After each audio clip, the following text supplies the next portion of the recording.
Sometimes in life we just suffer. Sometimes it's from being totally withdrawn, or so much stress that we are totally anxious, or so tired that we are totally burnt out. But our current position is not our final destination. No, indeed. There's hope. So whether it's your personal life, your career, your relationship, your business, or your job, we say there's reason to believe again.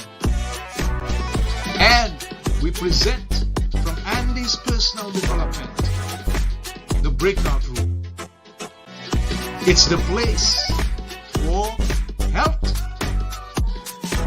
happiness, and prosperity.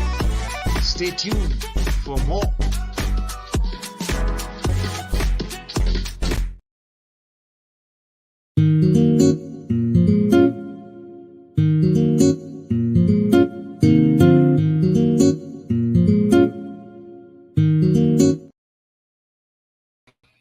Hi, and welcome to this edition of the Breakout Room. We are live, and our guest is present with us in the studio, just brimming with anticipation, waiting to join us. You must remember our three watchwords: health, happiness, and prosperity. And today is not going to be different. We hope that this episode entitled Rising from the Ashes with Fidele Sebahizi will bring you information that would take you to a place of health, happiness, and prosperity. So, enough talk. Let me do a simple introduction to our guest so you have an idea of who he is as he comes on live in the breakout room. Dr. Fidel Hibazizi grew up in a poor African village, living and surviving an ethnically motivated massacre in a United Nations refugee camp of Gatumba in Burundi, Africa. He overcame life obstacles as an immigrant in the United States to achieve the American dream. He became the first immigrant to join and work for the Abilene Police Department in Texas as a police officer and the first member of his ethnic group, the Bayun Mulenge, in the United States to serve the American community in such a capacity. He has also written a book entitled Creating a Life from the Ashes, a memoir. And I'm really excited to ask him about that particular publication. So, without further ado, let's welcome our guest live in the breakout room, Dr. Fidele Hibahizi. Welcome. Yes, sir. Thanks so much for having me. Thank you for taking the time to be with us. We appreciate you and we thank you so much for being here. Your information, Dr. Fidel, is extremely intriguing, and it tells a story that we have heard so many times. But what's unique about your story is that it's yours, it's original, it's not somebody else's, and cannot be lived by anyone else. What I want you to tell us is what was the transition like for you coming out of that terrible situation in your homeland and finding yourself in the shores of the United States? What was that experience like for you emotionally and otherwise? Yes, sir. Thanks so much again for having me on this program. It was a terrible experience coming from Africa. So I came to the United States as a refugee, as a political refugee, just after escaping a massacre in a United Nations refugee camp. So I came to the United States with that trauma, and I faced another trauma of cultural differences and language barriers in the United States. So, it was like a collection of traumas, if you Hmm. would say it. Yeah, So yeah, I had to endure that. I had to cope with that. I had to do my best to overcome all that at once. yeah. And along that line, in that during that process, what was the emotional feeling like for you, and what life skills did you obviously learn? Because look where it has brought you. It was very emotional. I remember when we first came, and when I say we, as survivors, Right. we kept talking to each other. We were in different states, different cities, but we will spend hours at night speaking to each other. You know, Mm. asking each other questions. What have you seen? What have you experienced where you are? But at the same time, we kept talking about what we left back home, Mm-hmm. our people back home, the whole situation about escaping the massacre, the whole situation about war that was still going on. Even right now, we're still having that same war in the Congo. Mm-hmm.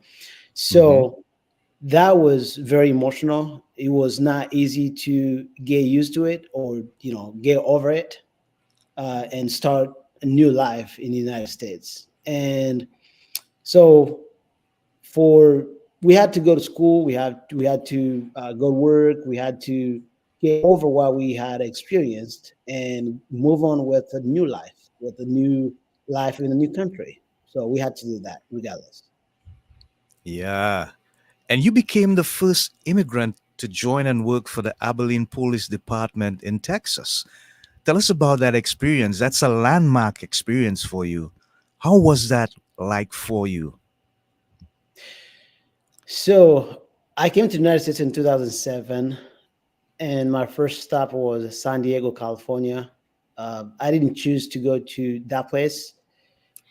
The same was applicable to the fact that I didn't choose to come to the United States, because after the massacre, the whole process to bring survivors to the United States and other Western countries was not up to us. Somebody decided it, from somewhere, and we found ourselves in different places, different countries, different cities. And in 2015, that's when I moved from California to Texas, and that was due to me not being able to, life experience, livelihood in California was getting tougher, and I was like, I need to get out of this place because it was getting too expensive for me. Hmm. Yeah. So I decided to go to Texas, where I still live right now. And I first joined the Texas Department of Criminal Justice as working in the prison. Hmm. And after 1 year, I was like, I need to find something that is probably where I can gain a lot of experience, law enforcement experience. That's when I Yeah. applied with the Abilene Police Department, and I got in, and the training was on. Is even right now, so I'm still on the force. All right. But did you face any linguistic or racial or other biases as challenges when you got that opportunity? Was it just a smooth transition for you, or were there some things that you had to overcome, some challenges that you had to deal with? A lot of challenges, and you just mentioned just the language barrier. The language Yeah. barrier, not being able, not I'm not saying not being able to speak or to communicate in English, but that's my accent. My accent Yes. made me different. Hmm. But I was lucky that I was not discriminated against by my fellow officers Okay. or city employees just Okay. for my accent. But Hmm. in my book, like chapter 6 is all about how I was perceived by the general population on streets as a police officer with a heavy accent. So Yeah. Yeah. that is it. Yes. Yeah. Wonderful. So let's shift gears a bit and let's go to the book. It's called Rising from the Ashes, a memoir. How did you arrive at that name? What prompted you to use that as the title for the publication?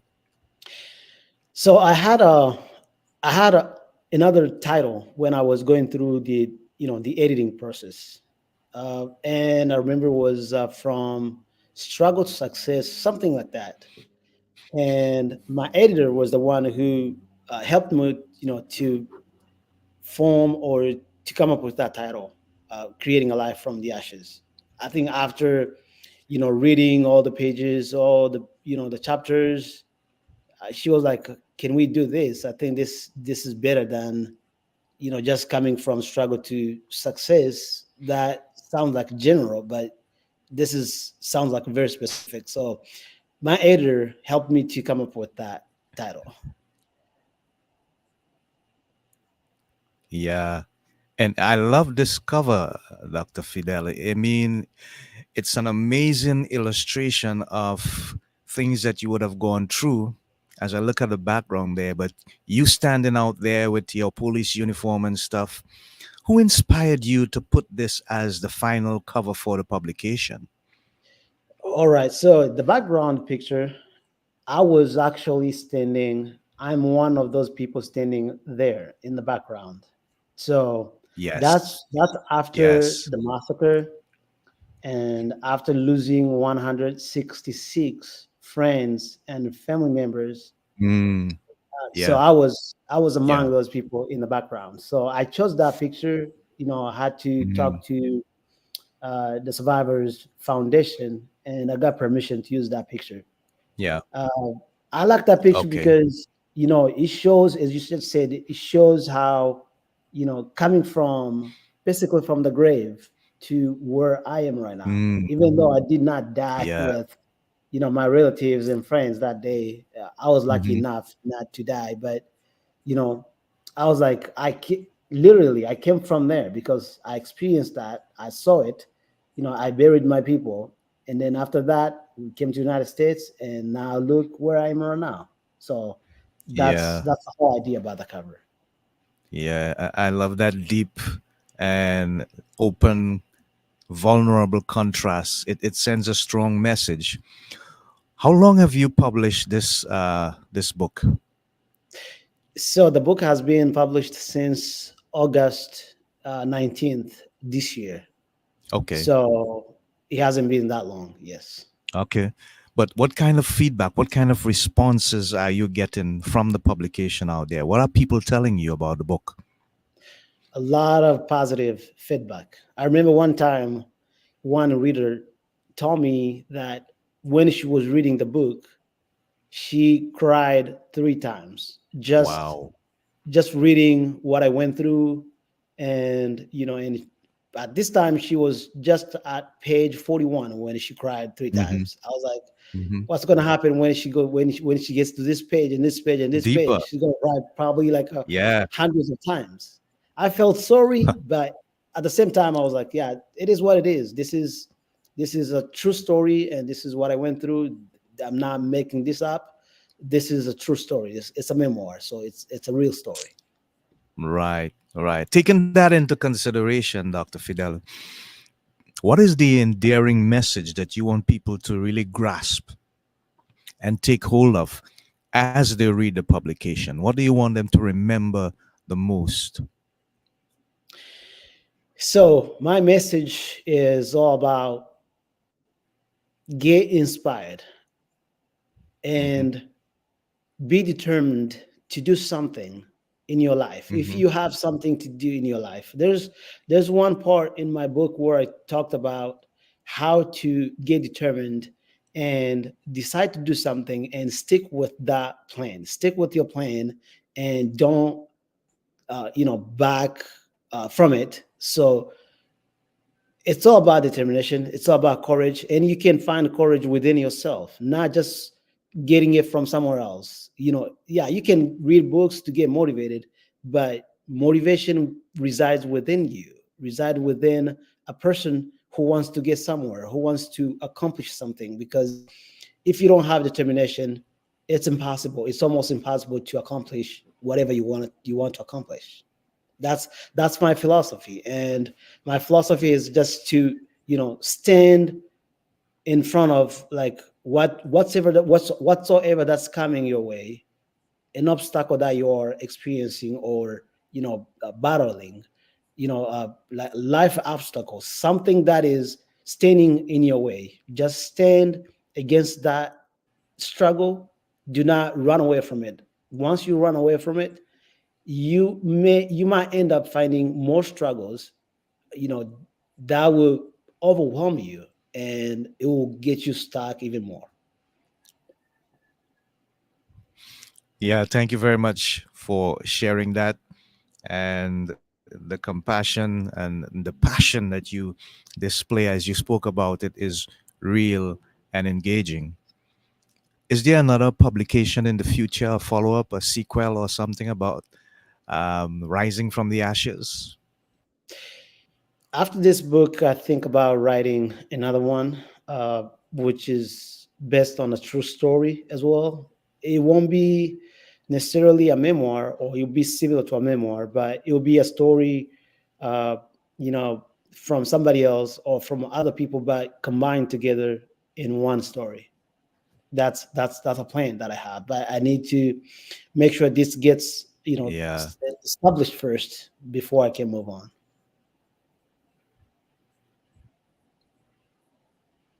all right. I get that. I understand that. I appreciate that as well.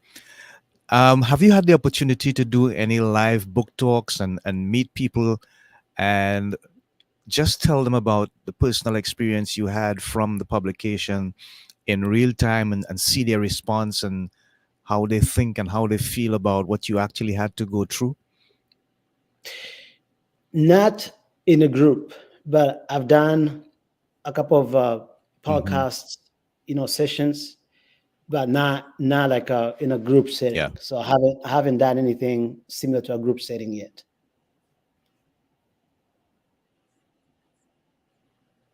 Okay, great. Wonderful. If you had to choose a style of writing, how would you describe your style of writing? So, when you mean by what do you mean by a style of writing? Like a like a genre, or In terms of any influence? Yeah, yeah, yeah, yeah. so I like history. I like history in general. Like I loved history class when I was still going to school. So I think that's why inspired me to write a memoir. I like to even read even reading true stories, memoirs, people's stories. I like fiction too, but fiction sometimes when I think like it's a fiction, it's just a made up story that discourages me. It's like, oh, somebody's lying to me. Somebody's telling me what is not true. But I love, biography, memoir, true story from a real person. Yeah, sounds interesting. Yeah. Yeah, so I'm looking through your information here, and it says you believe that giving up creates more issues than facing challenges head on. And you just alluded to that when you spoke about the book, the message you want people to get. And it says avoiding challenges is not the answer for anyone who wants to become successful.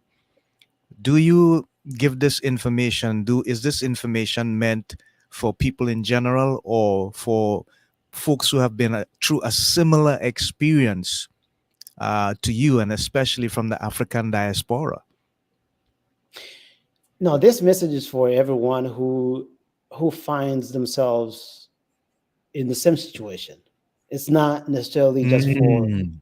for African diaspora. It's for Uh-huh. everyone. Even Right. I talk to people all the time here in the United States, and I challenge them how they come up with all these excuses. We Yeah. can't do this because of this. We can't do this because of this.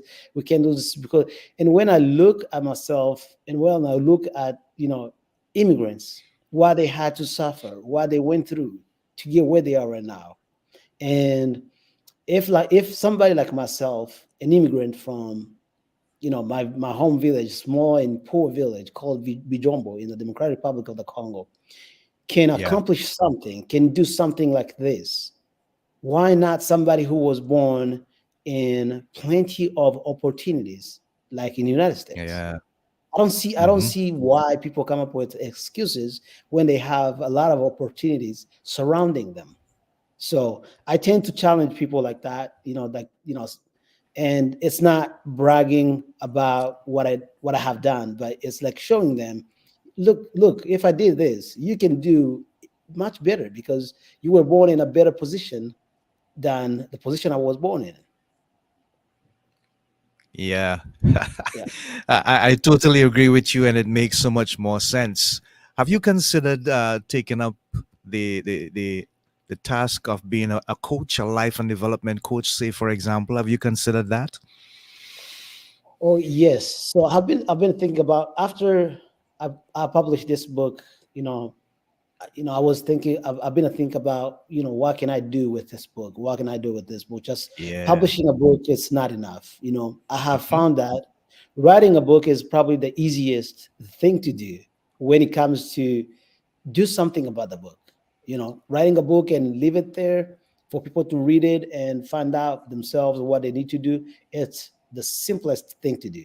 But I've found out that the hardest thing to do is to, uh, you know, talk about the book, send the message, make sure that the message in the book gets to as much uh, people as possible. Making sure that the book gets out there and changes people's lives, and Yeah. that's what I plan to do. To be an inspirational speaker. As you said, that's something that I'm considering to do. Yes. Yeah. And I figure you do well because the book is a fantastic foundation and the message in the book. And I just want to go back to that a little bit because I think we need to dig a little deeper. You speak about people having been born in times of privilege, or as they say, times of plenty, and making excuses for why they have not been successful. What do you think then is the challenge that they have? Is it a mindset? Is it emotional problems? Is it cultural? Is it a lack of understanding that the privilege is there, that they can use it to their advantage? Or is it just plumb laziness? I don't know. Different cultures would present different things, but why is it you think that some people just can't rise to the occasion, even though the conditions and the circumstances present the opportunity for them to do it, but they're just not moving out of first gear at all? That's right. So I think when somebody has a lot of stuff, around them, Mm-hmm. it's hard to know how it feels like when you don't have anything. Yeah. So I think it comes from somebody having too much. Mm. I think we have in the United States we have more than what we need, Yeah. and when you have more than what you need, it's hard for you to discover that there are a lot of people, millions of people who have barely nothing. And when you learn from nothing, when you learn from not from having nothing, when you get somewhere where you can have something, you don't forget that experience. You don't forget that tough experience.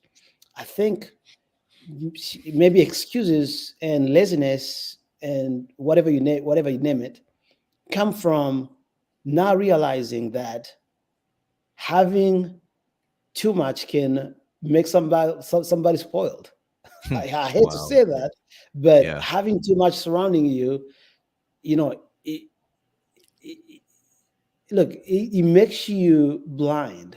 It makes you blind, Mm. and you won't realize how it feels Yeah. like being a poor. Being a Yeah. poor and having nothing. Like having nothing, being a poor, and when you have something, that's when you realize the value of having that thing that you have, because then you start remembering why you didn't have back then. Yeah. I don't know if you get my point. Yeah. I do. I do. I understand it. It reminds me of a saying by a Roman senator by the name of Pueblos Tacitus. And he said, the desire for safety stands against every great and noble enterprise. And we can interpret safety as people depending on the system, the government, the the city, the community, wherever they live in, to kind of shade them and provide social amenities and social benefits without taking responsibility for themselves. So I understand what you're saying, because if you know what it is like to not have, to have zero, then you can appreciate more the value of actually having and realizing that you can use that, even though it is your reality, as a catalyst to actually work to get something of value in your life. But then again, Dr. Fidel, maybe it's that people don't really place too much value on themselves. Look at what you accomplished, look at what you did. So here's the question: how do we get them to understand that they should value themselves as a human being and consider the fact that they are here to make a contribution and not just be another data or statistic on somebody's database? Hmm, that's powerful.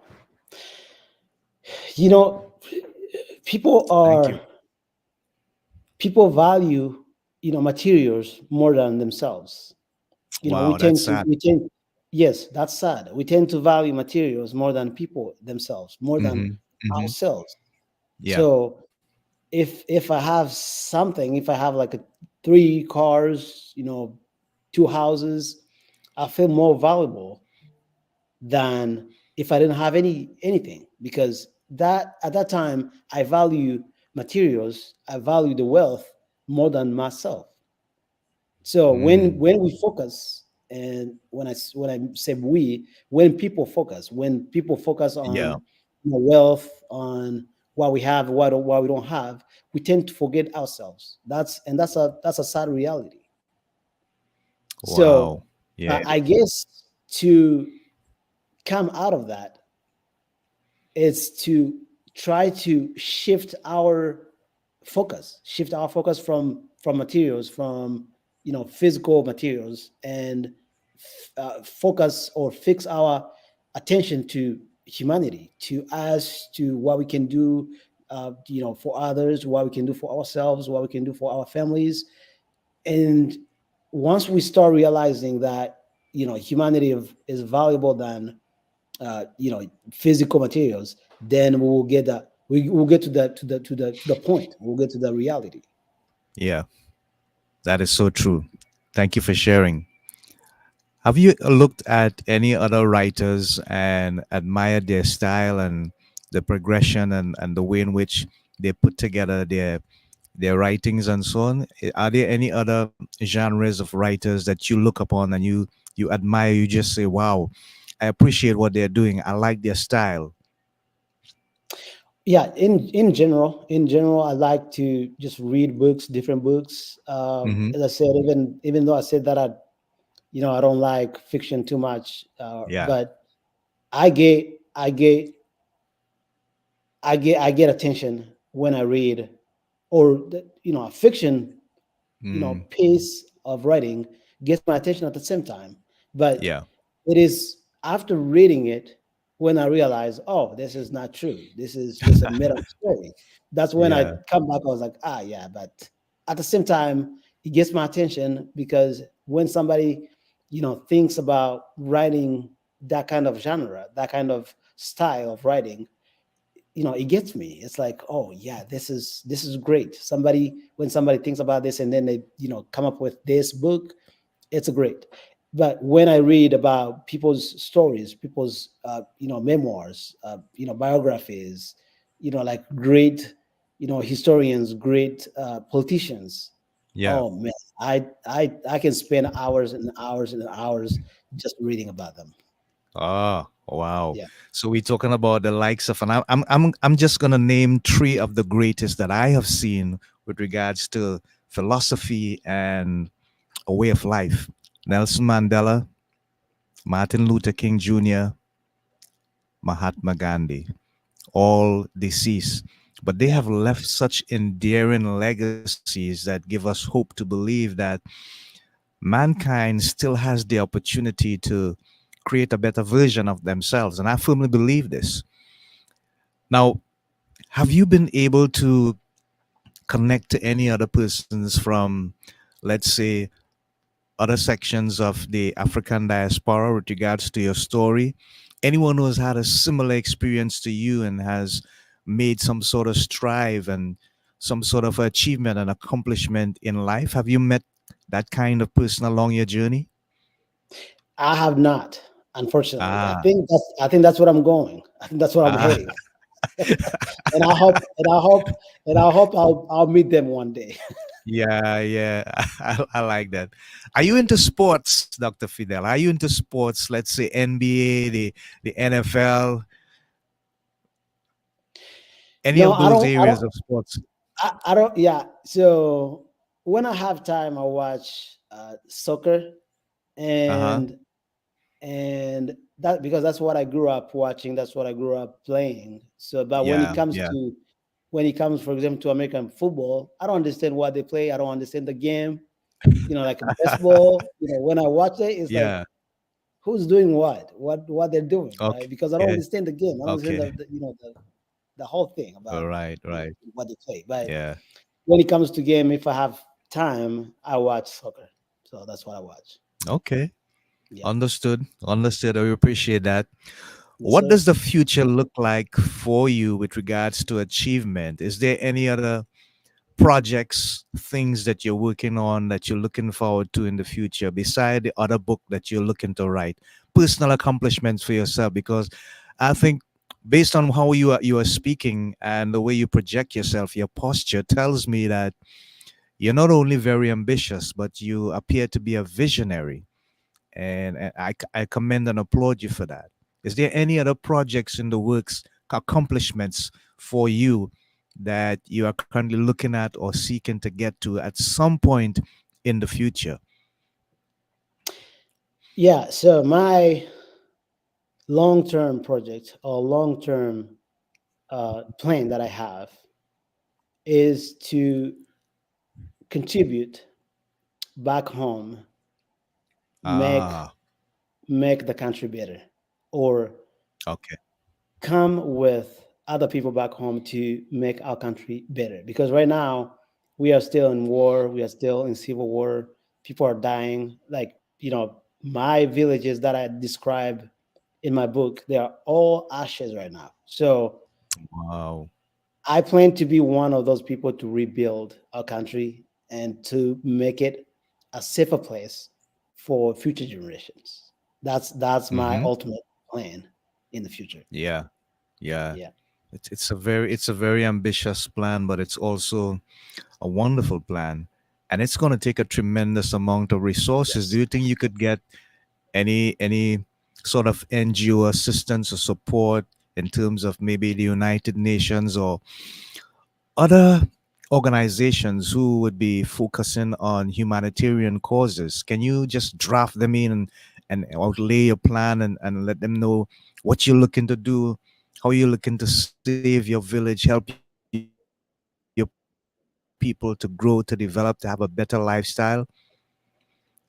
Yes, I believe that there are many organizations who have many resources, but the only thing Yeah. that they need is to find the right person to do the right Hmm. job. That's Yeah. that's what that's Yeah. what I believe. I believe that there are a lot of resources out there that can help to accomplish that. So yes, and I think that's gonna happen. That's what's gonna happen. Yeah. Yes. Yeah. I love your optimism, and I applaud you for that. We need more of that kind of thinking in the world. And as we are on that, it leads me to think, if you had the opportunity to advise leaders in the world about approaching some of the challenges that we face, there's, as you say, wars still happening. There are people suffering in famine. They can't get food, they can't get basic amenities, they can't get medical supplies, they can't get jobs. And tomorrow seems to be a dismal outlook with regards to the future. What advice would you give to some of these leaders? How can we come together and challenge some of these things that people have to go through that somehow I think we shouldn't, but it's there. It's a reality. How do we deal with it? So the bottom line is to get the right information. So, Mm-hmm. when you are a leader or somebody who is far away from where the problem is happening, it's Yeah. hard to get the right information and the correct facts about what's happening. Right. Let's give you an example in the Congo. So we have been going through wars, different civil wars, different battles from all corners of the country for decades. Mm-hmm. So there's one problem that keeps coming up is that there are countries invading Congo, and there are like international companies trying to get the country's minerals.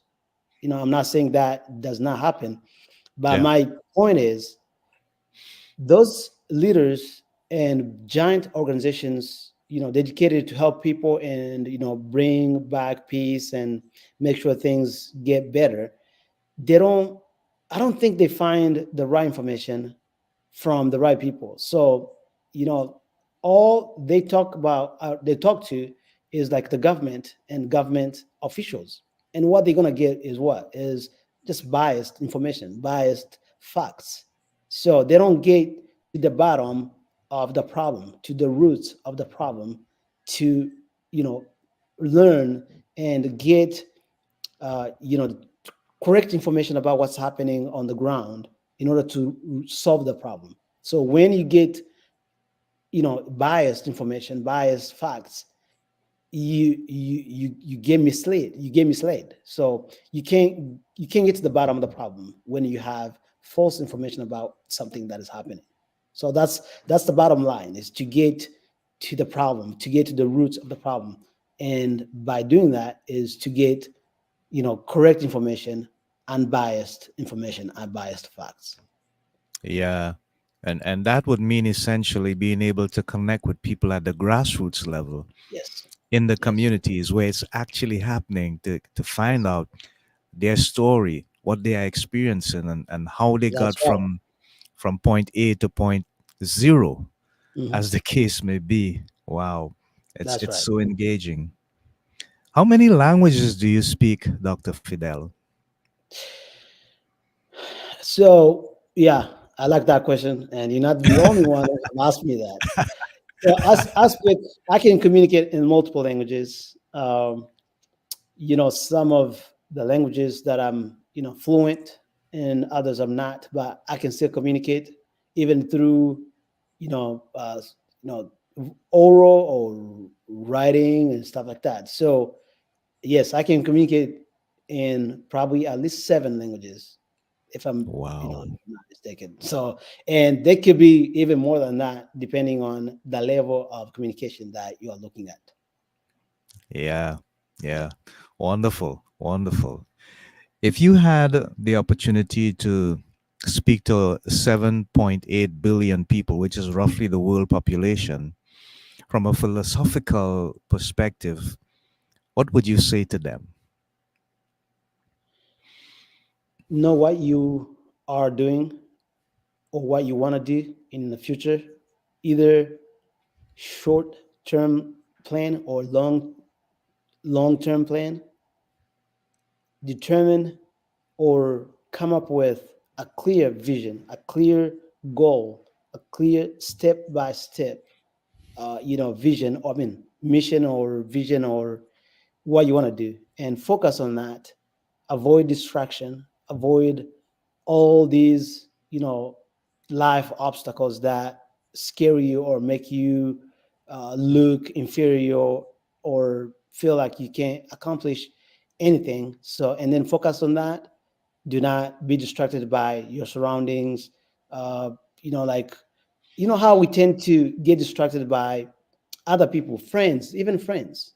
A friend can distract you. A friend can get you out of your, your plan just Mhm. by looking at them and trying to follow their path, thinking like, oh, it's my friend. If he's doing this or if she's doing this, it's gotta be a better plan.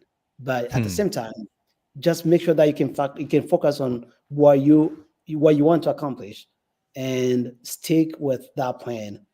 And I tend to tell people all the time, not all people are believers in Jesus Christ. I'm a believer in Jesus Christ. So Wonderful. with God, with God, everything's possible. I believe Oh, that, and I yeah. firmly believe that day in and day out. Wonderful. Wonderful. I support you 110% in that. So we are brothers in Christ. Wonderful.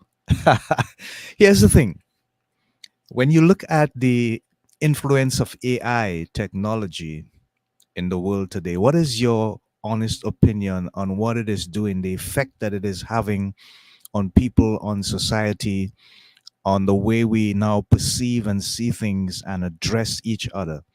Is there a challenge for us with the influx or influence of AI? Yes, AI system or AI technology is very helpful, but at the same time, I think it challenges God. It challenges God creation. So Yeah. it comes. It's correcting God.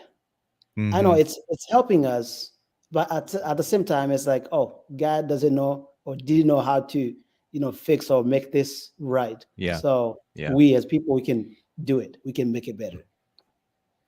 Wow. Someone recently said that they don't support or believe AI because AI is just as good as the information that we put into it, which is a fact. But they also said, and this is what really moved me, we are the ones that created AI. And so, what we have to recognize is AI is a reflection of who we are because we can't create something that we don't know about. So, that gives me a moment of inflection when I think about the point that man has decided to create something that he perceives as better than him, but really is a reflection of him just on a single higher level. And that supports your opinion that you just shared there with regards to us probably thinking that we have the ability to solve the problems that we have faced. But history will prove that that is a lie. And history will also tell us in our current situations that if that were the case, then this world, doctor, would have been a so much better place to live in. But it is not. So it is, I think it is time for us to really stand up and recognize that we need divine intervention in all things that we do in this world. And I'm not preaching religion. I'm just saying that at the end of the day, we must recognize that there's a higher being who's more superior, more able, more capable than we actually are. And in everything that we do, we need to leave that space, that room for Him to help us. Because without that, we will always fall short, we'll always fail. We just have about a minute and a half to go. Could you tell people how they can get a copy of Rising from the Ashes, a memoir?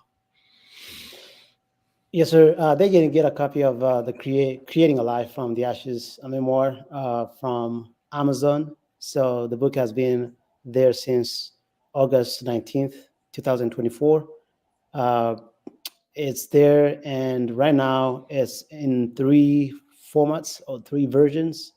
There's Kindle, Yeah. there's a paperback, and a hardcover. So, and the book is also available on Ingram Spark for wholesale distribution for libraries and bookstores. So Yeah. Yeah. it's available. Yes. Right. Wonderful. And the information on the screen there, which one would be the most effective to make contact with you? Should they need to reach out to you? The first one, my book website, creating a Uh life huh. from the ashes Right. .com in one Right. word. Then people can contact me from there. So I have a contact form available for people to contact me. Yes. Right. Right. Wonderful. Thank you. We have been in the presence of Dr. Fidele Sebahizi, and he's been sharing his wonderful content, his experience, his knowledge, his life, his information, his publication entitled Rising from the Ashes, a Memoir. And you can get it on Amazon, of course. So reach out to him on his website there, as you see on the screen, and make contact, and you can It's fill out that contact form. Go ahead. it's it's creating a life from the ashes. Right. Yeah, it's Wonderful. like a rising from the ashes at the same time. It's a Yeah. synonym. I like that. I like that. Okay, great. Wonderful. Wonderful. Thank you so much. So, until next time, folks, this is Andy of Andy's Personal Development together with my guest, Dr. Fidel. We are saying so long, Godspeed, God bless, Shalom, Namaste. Bye for now, folks. Take care.